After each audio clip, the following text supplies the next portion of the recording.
মধ্যরাতে আরজিকরে তাণ্ডব, হাসপাতালে হামলা, ইতিমধ্যেই পুলিশের জালে 25।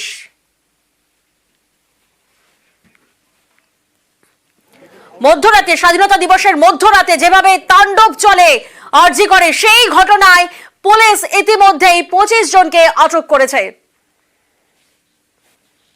We have already arrested about 25 people. I think around 9 people, the information given by people on the basis of which the photographs of 9 people have already matched. And on interrogating these people, we have found out some more people who have accompanied them.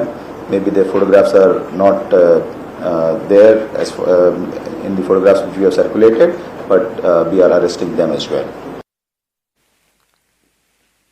Police আত্মহত্যার কথা জানায়নি পরিবারকে। পুলিশের বিরুদ্ধে ভুল রটনা হচ্ছে, দাবি পুলিশ কমিশনার বিনীত গোয়েলের। Why this rumor mongering is going on even now? Somebody said that police is the one who informed the family about the suicide. That's absolutely wrong. It was never the police.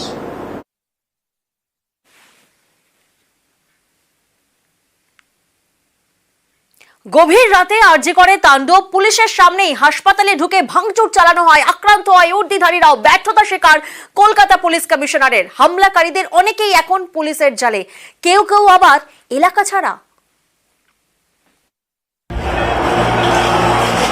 বুধবার রাত আরজিকরে বহিরাগতদের তাণ্ডব, হামলা ভাঙচুর একেবারে রণক্ষেত্র। পুলিশের ওপরেও চলে হামলা, অনেক উর্দিধারী আক্রান্ত হন, রক্ত ঝরে।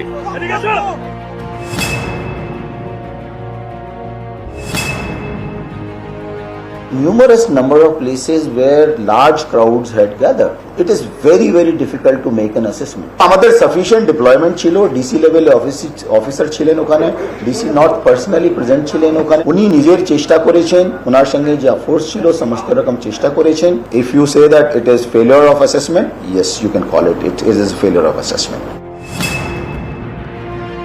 A lot of them are women who came on this call of Reclaim the Nights. And they came to multiple places in the city.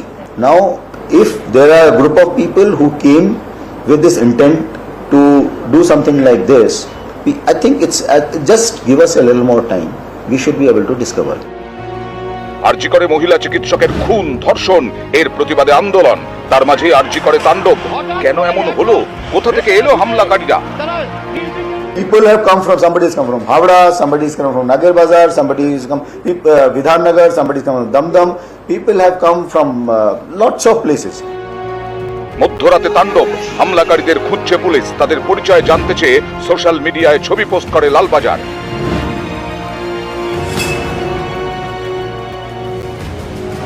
আরজিকরে হামলাকারীদের মধ্যে একজন সৌমিক দাস, দমদমের পূর্ব সিঁথির বাসিন্দা। বুধবার রাতে আরজিকরে হামলার কথা স্বীকারও করেছে সৌমিক। নর্মালি এমনি মিছিলে গেছিলাম, ওখানে গিয়ে জাস্ট যখন সবাই করছে ইমোশনালি আমি ওখানে ভাঙচুরটা করেছি, কিন্তু এটা আমার সত্যি অপরাধ হয়েছে। কোনো প্ররোচনা ছিল না স্যার। নিউজ 18 বাংলায় খবর দেখানোর পরেই সৌমিককে গ্রেফতার করে পুলিশ। স্থানীয়দের দাবি, দমদম টাউন তৃণমূলের সভাপতির ঘনিষ্ঠ সৌমিক দাস। নেতার দাবি, তিনি সৌমিককে চেনেনই না।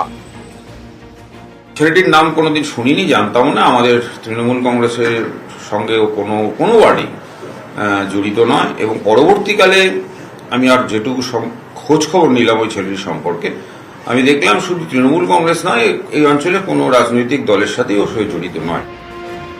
খবরের জেরে সৌমিক গ্রেফতার হয়েছে, কিন্তু অনেকেই এখন ফেরার।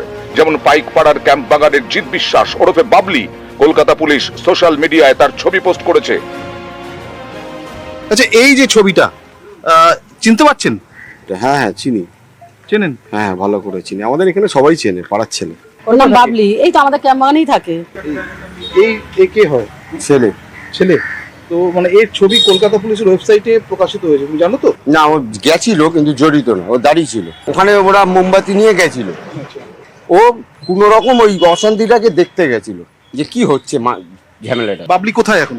বাবলি আমি সেদিনকা বকাঝকা করতে ও কোথায় চলে গেছে আমি জানি না। জিতের মতোই বাড়িছাড়া আরজিকরে হামলায় আরো এক অভিযুক্ত মোহাম্মদ জব্বার আনসারি, বেলগাছিয়ার বাসিন্দা। এলাকায় তৃণমূল কর্মী বলে পরিচিত।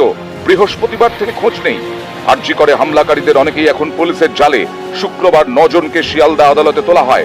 22শে অগস্ট পর্যন্ত তাদের পুলিশ হেফাজতের নির্দেশ দিয়েছেন বিচারক। নিউজ 18 বাংলা।